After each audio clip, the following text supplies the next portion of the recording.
Today we are doing exercise 5.2, question number 1. What fraction of a clockwise revolution does the R hand of the clock turn through when it goes from?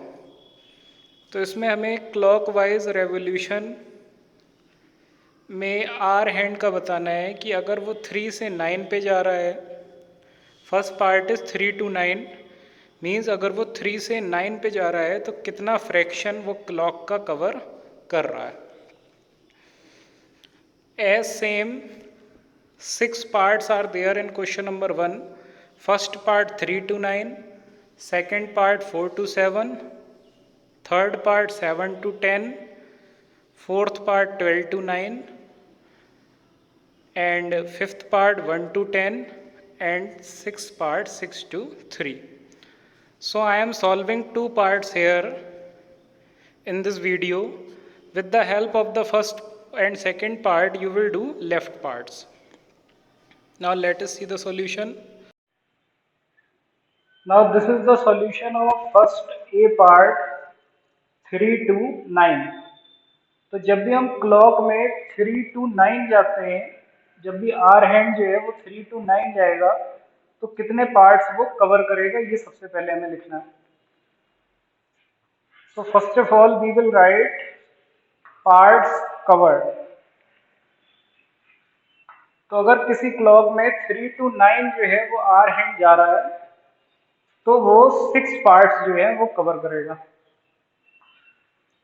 और total parts कितने होते हैं? Total parts होते हैं 12. किसी भी clock में 12 total parts होते हैं. Now the fraction is 3 to 9 जाने में उसने 6 पार्ट्स कवर करे और टोटल पार्ट्स जो होंगे क्लॉक के वो 12 होंगे. तो जो फ्रैक्शन होगा वो parts covered upon total part होगा, मीन्स 6 अपॉन 12 होगा. So 6 1 the 6, 6 2 the 12. So it is 1 upon 2. Now come on the second part. जब पार्ट जो है वो 4 से 7 पे कवर कर रहा है, 4 से 7 पे जा रहे हैं तो कितने पार्ट्स कवर कर रहे हैं? तो 4 to 7 अगर हम जा रहे हैं तो क्लॉक के 3 पार्ट्स कवर हो रहे हैं. जब हम 4 से 7 जाएंगे तो 3 पार्ट्स कवर होंगे. 4 to 7, then 3 parts will be covered. और टोटल पार्ट्स कितने होते हैं क्लॉक में? 12 पार्ट्स होते हैं. 12 पार्ट्स. तो फ्रैक्शन क्या होगा? फ्रैक्शन होगा 3 अपॉन 12. 3 1 the 3, 3 4 the 12. तो 1 अपॉन 4 पार्ट जो है वो कवर होगा. So by the same method applied in first A part and B part, you will solve C, D, E and F parts. Now this is question number 2.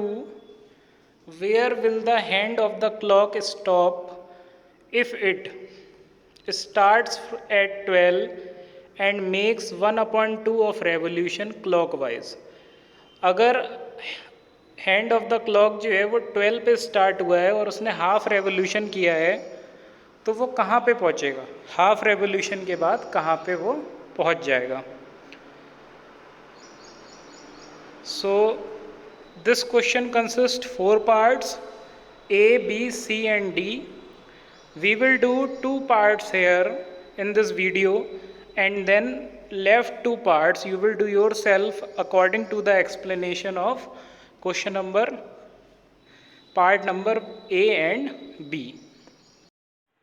Now this is second A part. We are solving start at 12 and makes a revolution 1 upon 2 clockwise. So first of all you will find out कि 1 upon 2 जो revolution है वो कितने parts cover कर रहा है. So parts covered equal 1 upon 2 of total parts. अब total parts किसी भी clock में कितने होते हैं? 12. तो 1/2 मल्टीप्लाई बाय 12 करेंगे क्योंकि 12 पार्ट्स होते हैं, तो ये आया 6 parts.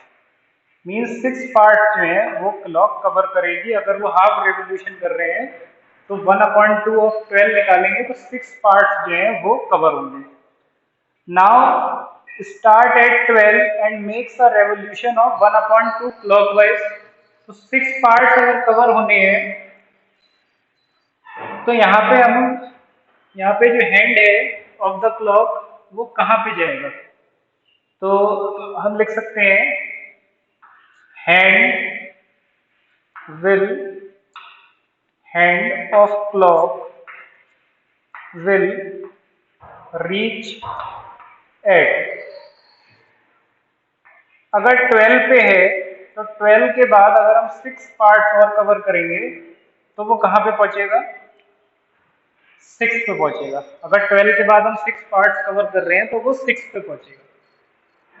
Now B part start at 2 and make 1/2 of a revolution clockwise. So again we will find parts covered.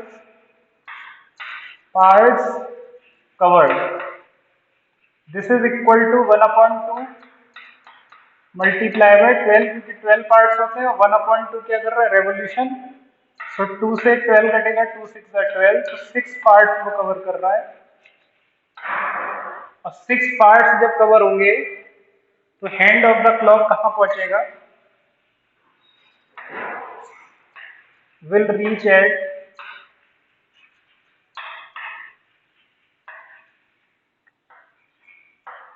2 पे था और 6 पार्ट्स और कवर होंगे तो 2 + 6 मीन्स 8 पे पहुंच जाएगा। यहाँ पे हमने प्लस इसलिए नहीं किया है क्योंकि 12 + 6 18 होता है। 12 को हम 0 मानते हैं, मीन्स 0 पहले मतलब पहला नंबर होता है वो 0 होता है, इसलिए 0 + 6 6 ही होगा। Left parts of the second question you will do yourself.